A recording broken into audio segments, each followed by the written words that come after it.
Paz do Senhor. Vamos continuar nosso estudo, né?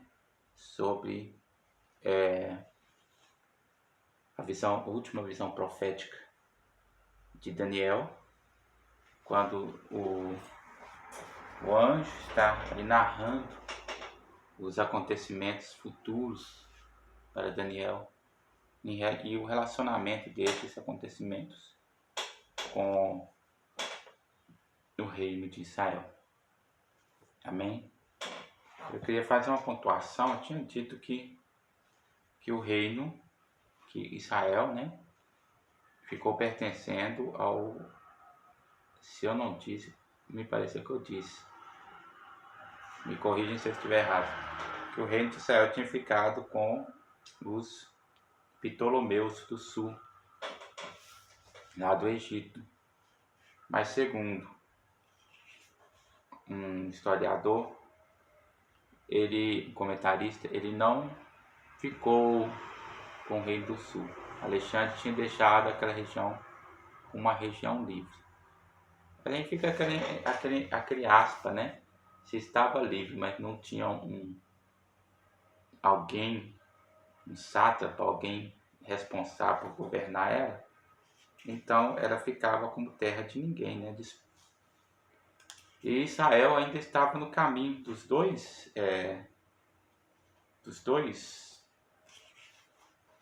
reinos, os reinos dos Ptolomeus e dos Seleucidas, né? E dos Antíocos, né?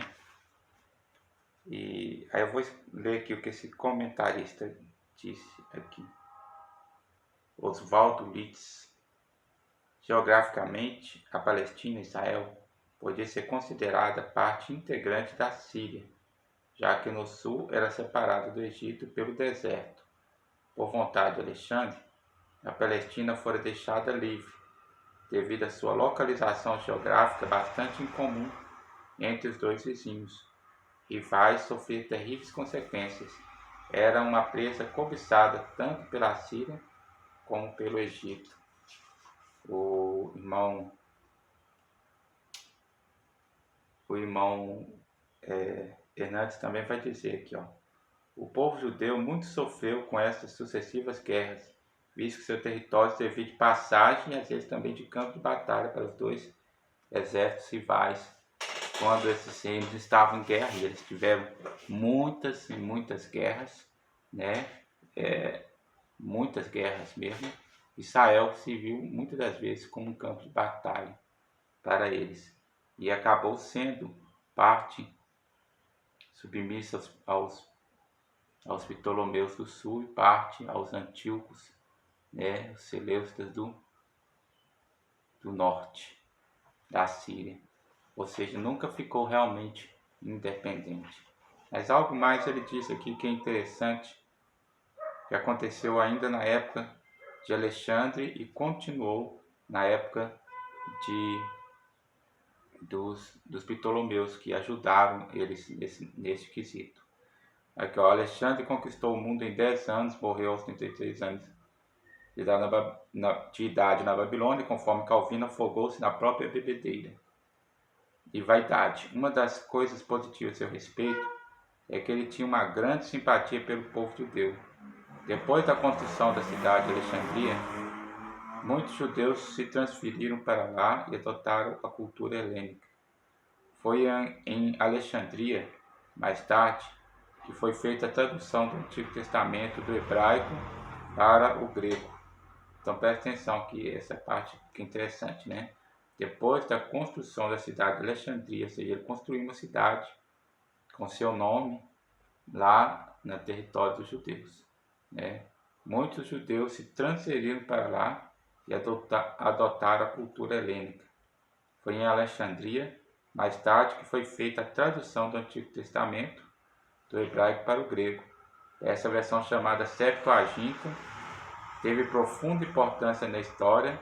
Ela deve possivelmente ter sido a Bíblia usada pelos apóstolos, né? Ele vai dizer aqui mais aqui sobre Ptolomeu, né? No reinado de Ptolomeu II, né? o filho, né, de Ptolomeu I, que Ptolomeu era um título, assim como Antíoco era um título, os judeus foram cercados de todos os favores e garantias. Ele construiu várias cidades em território palestino com o propósito de ganhar a amizade do povo judeu. Foi nesse período que a Septuaginta foi a versão grega do Antigo Testamento. Ou seja, nesse período aqui, esse Ptolomeu, como falei, o território judeu era um território independente. E, filhote? Então, nesse tempo, para ganhar a simpatia e o favor do povo judeu, ele fez esses favores, ele construiu essas coisas ali no território do povo judeu, essas cidades, essas ruas, essas vias de acesso, né, que ele fez dentro do território judeu. Vamos então à narração do capítulo 5. Vamos lá. O rei do sul se tornará forte. O rei do sul é o rei de Ptolomeu. Esse versículo 5 ainda se fala na época de Ptolomeu, o primeiro, né? Que ainda era um sátrapa, né? Ele ainda era um sátrapa. O rei do sul se tornará forte, mas um dos seus príncipes se tornará ainda mais forte que ele e governará o seu próprio reino com grande poder. Vamos entender isso aqui? Nós pegamos uma narração, tiramos a narração do comentário bíblico africano. Eu gostaria de fazer essa leitura para que nós possamos entender a história por trás desse versículo. E aí tem aqui, ó, versículo 6. Vamos ler o versículo 6 para nós já ler a explicação sobre os dois, né? Depois de alguns anos, eles se tornarão aliados. A filha do rei do sul fará um tratado com o rei do norte, mas ela não manterá o seu poder, nem ele conservará o dele. Naqueles dias ela será entregue à morte com sua escolta real, e com seu pai e com aquele que a apoiou. Vamos lá? A Síria não era conhecida quanto o Egito, e por isso é descrita em termos de localização. Eu estou lendo a Bíblia Nova Versão Internacional. Algumas Bíblias vão dizer a Síria, algumas Bíblias vão dizer o Reino do Norte, e algumas Bíblias vão dizer o Egito. O Egito já era bem conhecido, tanto que a maioria das Bíblias vão ter esse termo. Agora a Síria é de acordo com o conhecimento que a gente tem hoje, por isso está dizendo a Síria. Mas na época em que foi escrito ali por Daniel, não era um reino muito famoso, então não foi denominado, é apenas denominado Reino do Norte. Agora o Egito já é identificado no texto, como a gente vai ver lá no versículo 8, né? Mas fica claro que o reino do sul é o reino do Egito e o reino do norte é o reino da Síria. Vamos lá. Vamos ler o que aconteceu no versículo 5 ao versículo 6. Durante cerca de 150 anos depois da morte de Alexandre, esses dois reinos estiveram em guerra, e a Palestina era seu campo de batalha. Ou seja, Alexandre foi, e esses dois reinos que ficaram, aquele vasto império que se dividiu em 4 reinos, esses dois reinos que eram vizinhos de Israel, ficaram em conflitos, né? E vamos ler aqui algo sobre esses conflitos. Vamos lá.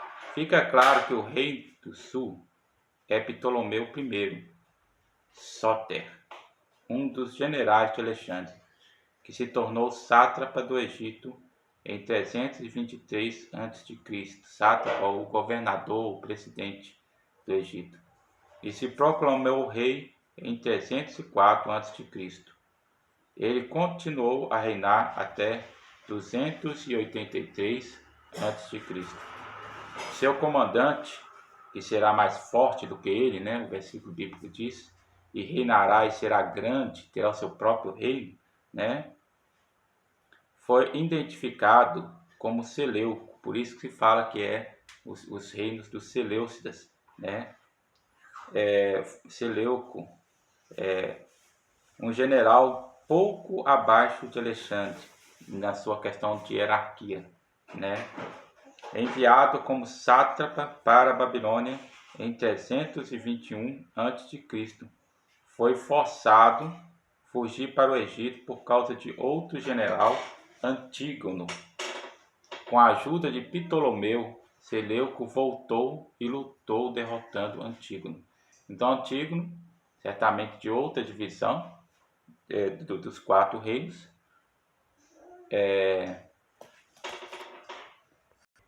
não, corrigindo, de acordo com os dados que eu tenho aqui, não se dá para entender se esse Antígono era de outra, se era um desses outros generais dos 4 que governavam como sátrapa de 4 reinos. Só se fala que ele sim foi alguém que derrotou Seleuco, e Seleuco se viu forçado a fugir de seu próprio domínio, onde ele dominava ali sobre Babilônia. Ok?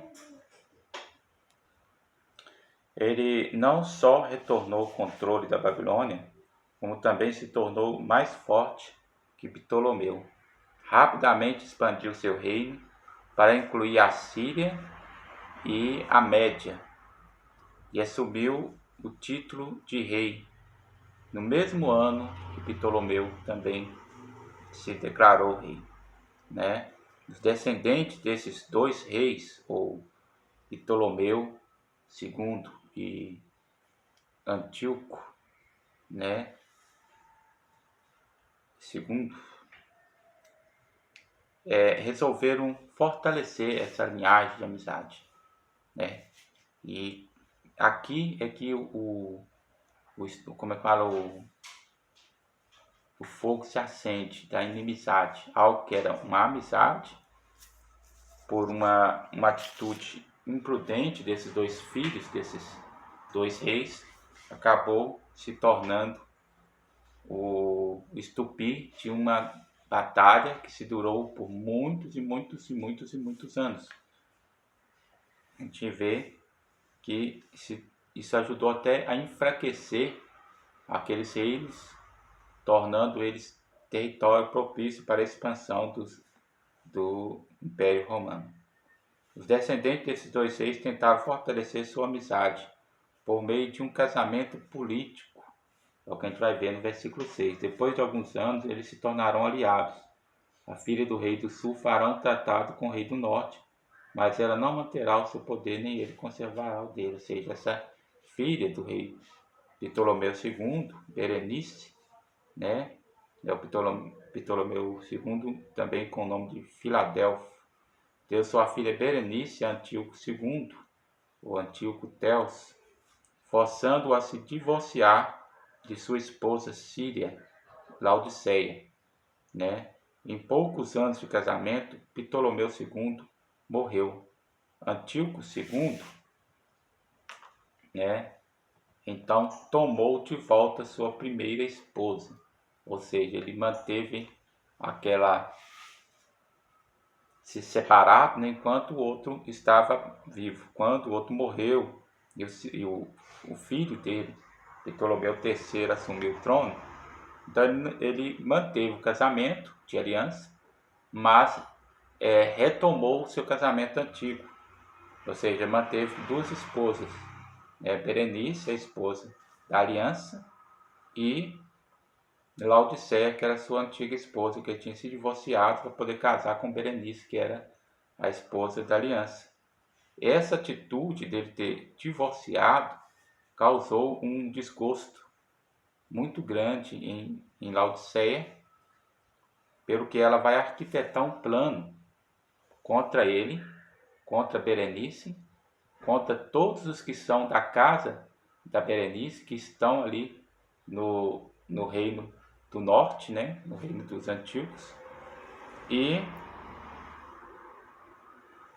contra o próprio rei, que era Ptolomeu II, Antíoco II, né?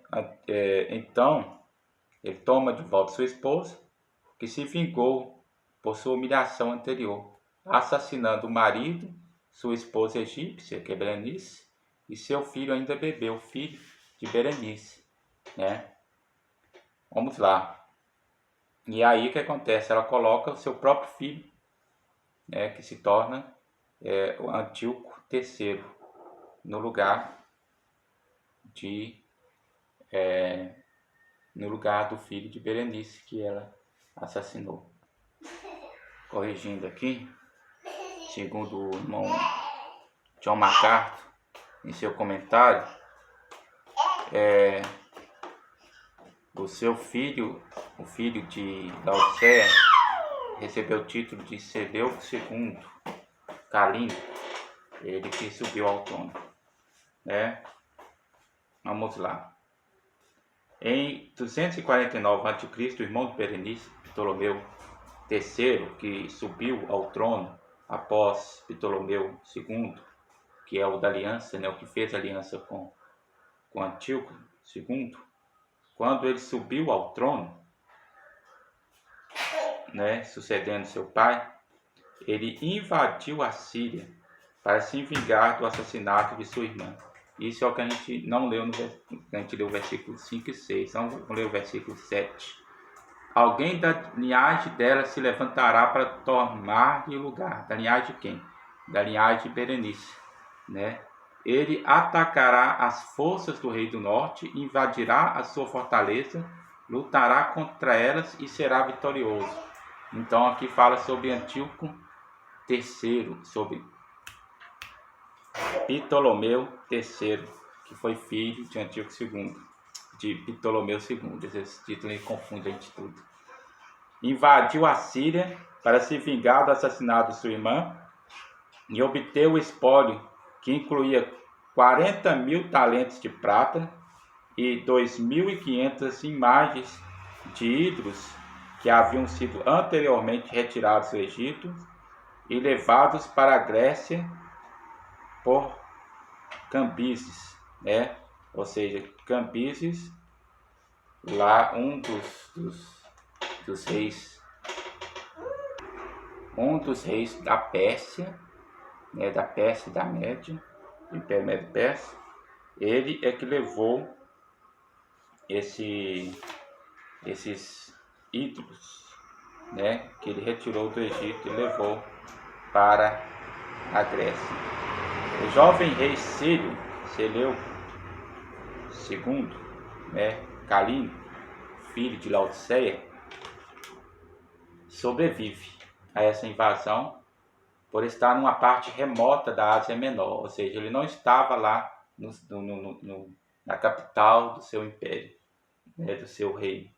Depois que Ptolomeu III retornou do Egito, Seleuco recuperou grande parte do território perdido e também estava apto a reconstruir e fortalecer seu exército, pronto para começar o contra-ataque profetizado no versículo 9, né?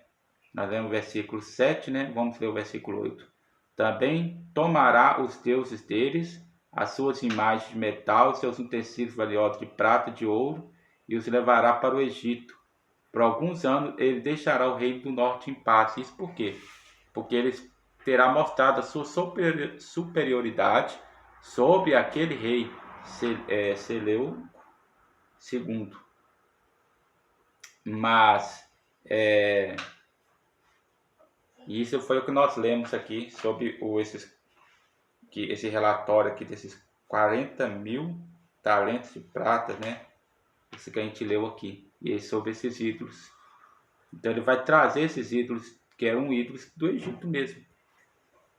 ele simplesmente os trouxe de volta e ainda trouxe esse espólio, essa riqueza que ele saqueou, né, como se fosse assim, um troféu pela vitória, e matou todos aqueles que estavam envolvidos na morte, né, de certamente o rei Seleuco também cairia nessa mortandade, mas não caiu porque ele estava em um território diferente do seu reino, né?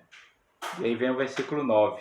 Então o rei do norte invadirá as terras do rei do sul, mas terá que se retirar para sua própria terra, né? Ou seja, ele não teve êxito. Ele se sentiu fortalecido, reconstruiu o seu império, o seu exército para contra-atacar, né? E ele vai então tentar contra-atacar, como é predito no versículo 9. E também, como é dito no versículo 9, ele não tem sucesso, né? Aqui, ó. Ele recusou, segundo o irmão John MacArthur, ele escreveu aqui, ó. Calínico da Síria atacou o Egito por volta de 240 a.C., mas recusou a ser impiedosamente derrotado. Ou seja, ele viu que iria ser derrotado, porque com toda a sua força de contra-ataque, ele ainda não estava sendo bem sucedido. Então ele volta, né? Ele volta para sua própria terra. No versículo 10 vai dizer assim: seus filhos se prepararão para a guerra e reunirão um grande exército que avançará como uma inundação irresistível e levará os combates até a fortaleza do rei do sul. Que seus filhos são esses? São os filhos de Seleuco, né? Eles voltam, né, para não ser impiedosamente derrotado, volta humilhado, mas o ressentimento, a amargura continuou. O que um ato imprudente de alguém pode ser feito? Como o pecado e uma conduta impensada, irrefletida, pode causar de mal e de desgraça a um lugar. Quando a gente vai tomar uma atitude e essa atitude é feita de forma imprudente, como aquele rei, né, Antíoco II e Ptolomeu II fizeram. Se eles não tivessem feito aliança de uma outra forma, ou talvez tivesse feito aquele casamento mais como de acordo com o costume do povo da época, era um casamento político, né? Porque todo o estupim daquela ali foi o fato de ele ter divorciado da sua esposa, né? E era, sendo uma pessoa influente, acabou conseguindo arquitetar um plano contra ele próprio, que depois retomou o casamento, mas ela já tinha sido humilhada, já tinha guardado rancor no coração, né? E com aquilo acabou desencadeando uma guerra, porque ela matou a irmã de Ptolomeu III, e Ptolomeu III se vingou, e aí o filho dela tentou revidar, e aí disso aí se desenvolveu muitos conflitos, né, que não pararam. Então a gente vê como um ato imprudente de uma pessoa, um ato sem sabedoria, e como também um coração amargurado, um coração pode trazer tantos males. Para nós pararmos esse ponto aqui, que nós estaremos continuando nosso estudo, que são 45 versículos, né? E muita história envolvida dentro desses versículos. Então nós vamos ler um texto aqui de Hebreus para fechar esse momento de reflexão, essa segunda parte do nosso estudo. Na verdade, a terceira parte. A gente fez a introdução no capítulo 10 e essa é a segunda parte do capítulo 11, né? Está escrito aqui, Hebreus, capítulo 12, versículo 15. Cuide que ninguém se exclua da graça de Deus, que nenhuma raiz de amargura brote e cause perturbação, contaminando muitos. A gente viu como a raiz de amargura no coração de Laodiceia causou aquele mal todo. A gente sabe, né, que foi, pelo que a gente deu na história, foi o que Ptolomeu fez ao ele forçar com aquela aliança Antíoco se separar de sua esposa original para poder aceitar a esposa que era da aliança. Ele poderia, como eles, de acordo com a tradição da época, né, ter feito esse casamento ou feito um outro tipo de aliança sem precisar de mexer na sua família, né? Mas o ponto que eu quero chegar aqui é esse. Eles não eram servos de Deus, eles não tinham esse discernimento que a gente tem, né? Mas o ponto que eu quero chegar e usar como exemplo, isso que a gente viu e aprendeu aqui, é que é o que o escritor dos Hebreus deixa aqui. O mal da raiz de amargura. O que a raiz de amargura pode fazer? Como contaminando e trazendo tanto mal, não só a pessoa que alimenta aquela amargura no coração, quanto as pessoas que a rodeiam ou que estão ao alcance da sua influência. E foi o que aquela mulher fez, porque estava amargurada, porque foi humilhada e ficou ressentida e fez o que fez, né? Então não vamos deixar a raiz de amargura entrar no nosso coração. Vamos estar dispostos a perdoar, saber que o Senhor é aquele que nos sara, né? E que nos cura. Ok? Depois vamos continuar esse nosso estudo, mostrando aqui o que aconteceu, o que aquele anjo revelou para Daniel. Ok? Fique com Deus. A paz do Senhor.